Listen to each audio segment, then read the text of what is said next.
Hello everyone, in this quick tutorial I will show you how to add 10.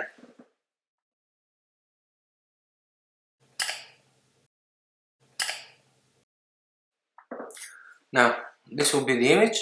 First off, let's create a new layer and select the blending mode to soft light.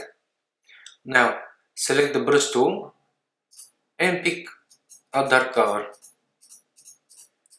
Something like this maybe. Press OK. Now with the brush tool, just paint over the person.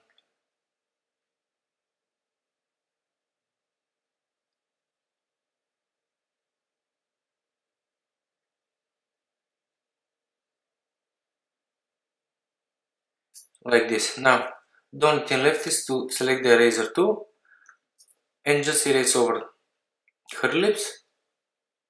By the way, I have a tutorial on how to change lipstick color, you can find it in the description down below. Also clear the eyes.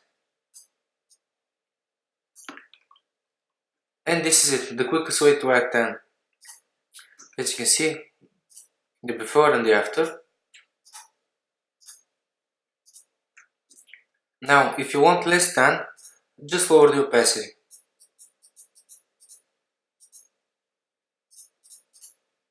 Like this, and not how much you like. Now, thank you for watching. If you like the video, press the thumbs up and subscribe to my channel for more Photoshop tutorials. Thank you, bye bye.